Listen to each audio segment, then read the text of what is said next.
gimana? Saudara pernah naik mobil atau naik motor, naik mobil tidak pakai seat belt? Saudara pernah naik motor tidak pakai helm? Lalu ketika saudara lihat ada polisi, tiba-tiba helm saudara pakai, seat belt saudara pakai. Kenapa? Setelah lihat polisi, sadar ada polisi, saudara tiba-tiba mentaati aturan lalu lintas. Itu yang bicarakan, itu sama dengan takut akan Tuhan.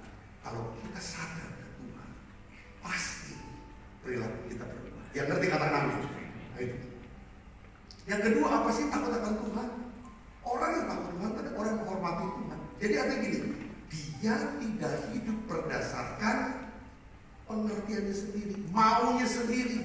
Dia tidak hidup hanya untuk menyenangkan diri, tetapi dia hidup menurut apa kata Tuhan. Yang ngerti katakan amin.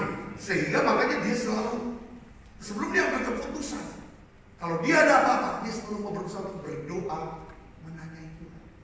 Itu namanya orang yang takut akan. Sama perumpamannya seperti anak saudara kita. Kalau dia mau pergi, kalau dia mau ambil keputusan apa, dia tanya mama dulu. Mama boleh apa enggak? Papa boleh atau enggak? Ini namanya gambar dari anak ini, anak yang takut akan Tuhan. Dia tidak mau ambil keputusan, dia tidak mau melangkah, tidak mau keluar rumah kalau tidak dapat blessing, restu, izin dari orang tuanya. Yang ngerti kalau amin, kita pun tidak akan pernah melangkah. Seperti Musa, di suara yang takut akan Tuhan. Dia berkata apa? Bila engkau tak takut,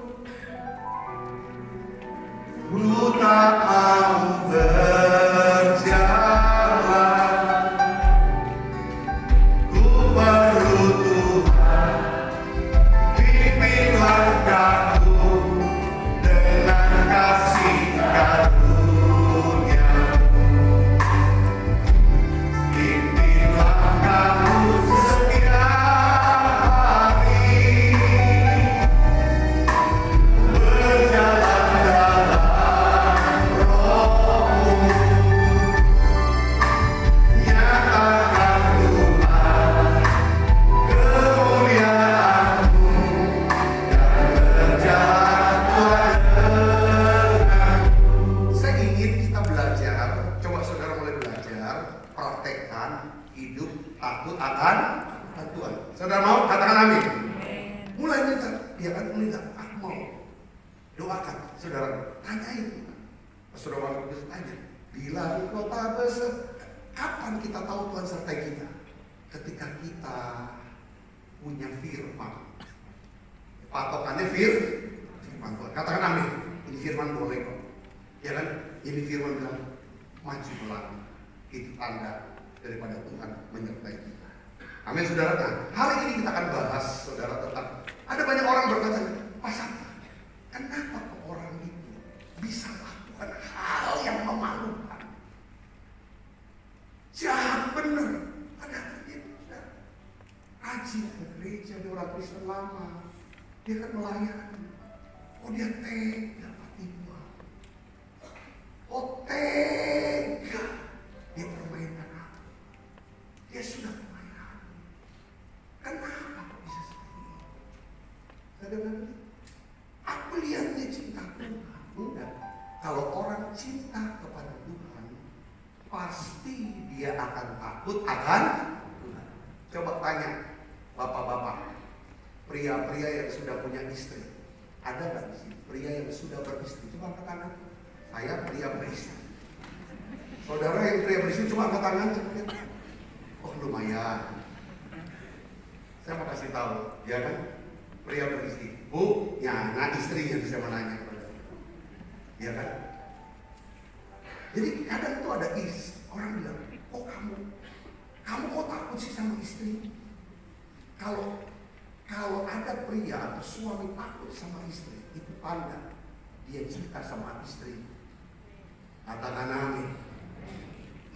Suami yang takut istri, itu suami yang cinta sama istri. Dia takut bukan takut karena apa? Dia tidak ingin melukai hati istri. Setuju saudara katakan amin? Setuju katakan amin? Mungkin orang ketawain. Ya kan kita takut sama istri. sama kebaikannya, kesetiaannya, pelayanannya. Dia begitu mengasihi kita, dia begitu mengasihi anak-anak kita, dia urus kita. Saudara, kita cinta dia, kita buktikan dengan apa? Seperti kita takut akan Tuhan, pasti kita akan kita cinta sama Tuhan, kita pasti akan takut akan dia. Kata Nabi, tadi lagunya kan, Tuhan, ku mau menyenangkan. Itu kan Tuhan menyenangkan. Tuhan, bentuklah hati ini. Kita orang takut, kita dibentuk. Jadi bejana untuk hormat, supaya nama Tuhan dihormati. Cemerlang bagai emas murni. Tuhan, ku serahkan